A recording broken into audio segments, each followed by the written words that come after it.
ভিডিঅ'টো আৰম্ভ কৰাৰ আগতে ইউটিউব চেনেল সুন্দৰ অসমলৈ আপোনালোকক স্বাগতম জনাইছোঁ। অসমত প্ৰায় 8 শতাধিক সত্ৰ আছে। এই সত্ৰসমূহৰ অন্যতম মহাপুৰুষ শ্ৰী শ্ৰী হৰিদেৱে স্থাপন কৰা অসমৰ প্ৰথমখন সত্ৰ বহৰী সত্ৰ।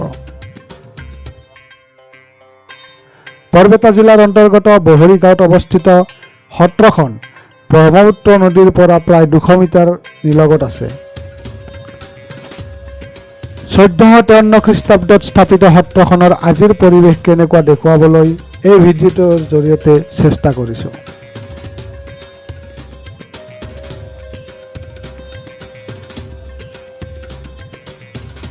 এইখিনিতে আপোনালোকক অৱগত কৰি থওঁ যে অসমৰ সভ্যতা সংস্কৃতি চহকী কৰা বিশেষ স্থানসমূহৰ লগতে অসমৰ সুন্দৰ সুন্দৰ প্ৰাকৃতিক পৰিৱেশ দেখুওৱাটোৱে এই চেনেলটোৰ মুখ্য উদ্দেশ্য।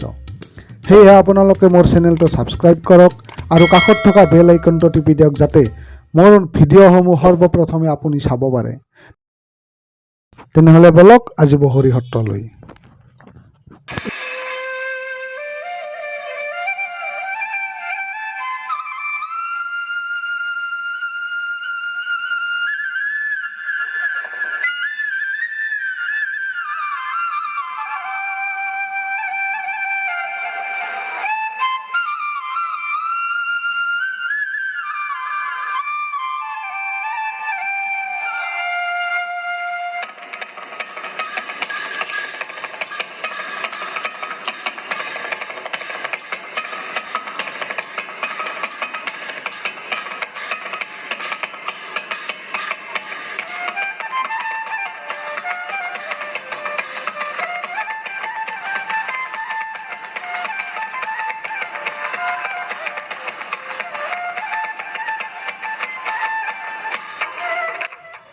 চাৰিজনা গুৰু জ্যেষ্ঠ গুৰু মহাপুৰুষ শ্ৰী শ্ৰী হৰিদেৱে 1453 খ্ৰীষ্টাব্দত এই বহৰী সত্ৰখন স্থাপন কৰিছিল আৰু এই সত্ৰখন আদি সত্ৰ বুলি কয়।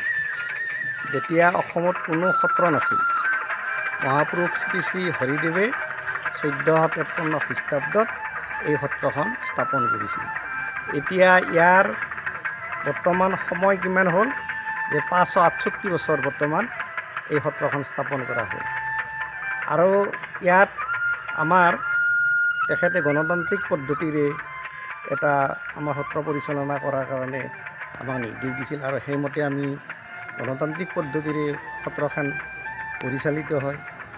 আমাৰ 12টা ভাগ আছে। এই 12টা ভাগৰ পৰা মেম্বাৰবিলাক অনা হয়, ৰাইজৰ মেম্বাৰ অনা হয়।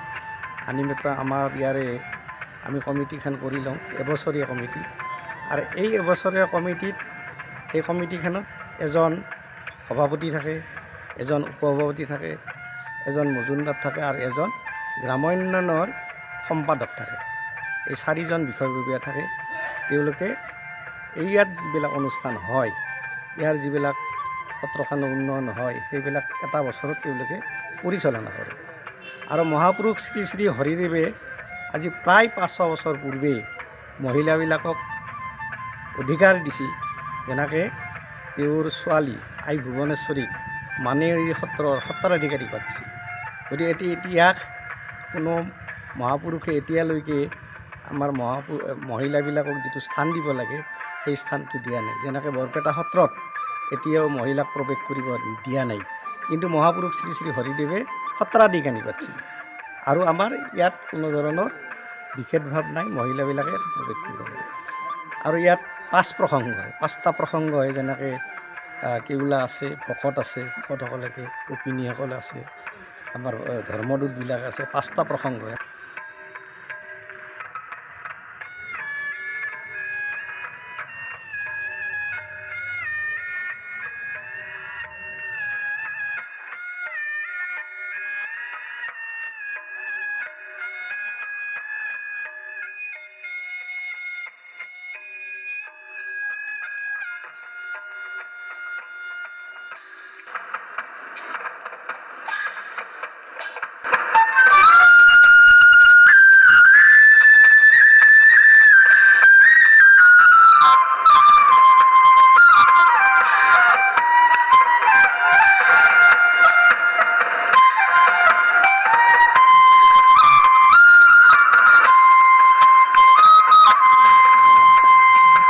মহাপুৰুষ শ্ৰী শ্ৰী হৰিদেৱে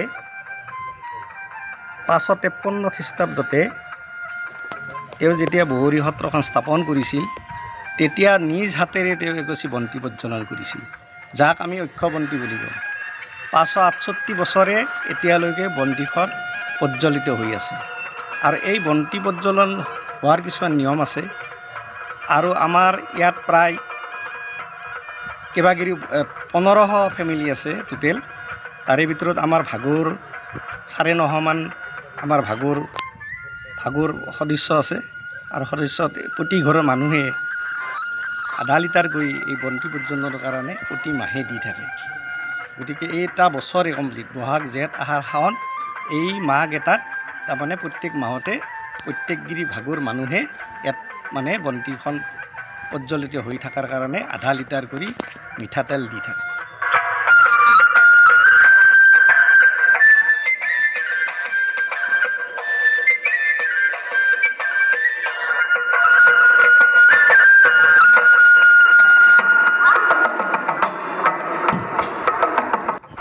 ভিডিঅ'টো আৰম্ভ কৰাৰ আগতে আপোনালোকক জনাইছোঁ যে বহৰী গাঁওখন ব্ৰহ্মপুত্ৰ নদীৰ পাৰত অৱস্থিত। সেয়ে ব্ৰহ্মপুত্ৰ নদীৰ খহনীয়াই গাঁওখনলৈ ভাবুকি কঢ়িয়াই আনিছে। এই যে ডাঙৰ গছজোপা দেখিছে, যদি কেনেবাকৈ ব্ৰহ্মপুত্ৰ নদীয়ে এই গছজোপাক খহাই নিয়ে তেনেহ'লে 568 বছৰীয়া ইতিহাস প্ৰসিদ্ধ বহৰী সত্ৰখন ব্ৰহ্মপুত্ৰৰ বুকুত বিলীন হৈ যাব। সেয়ে চৰকাৰে সময় থাকোঁতে ব্যৱস্থা গ্ৰহণ নকৰিলে সত্ৰখন এদিন ইতিহাস হৈ যাব।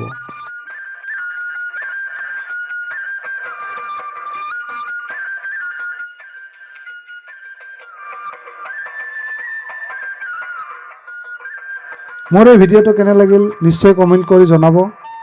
যদি ভাল লাগিল তেনেহ'লে চেনেলটো ছাবস্ক্ৰাইব কৰক আৰু আমাক উৎসাহ দিয়ক।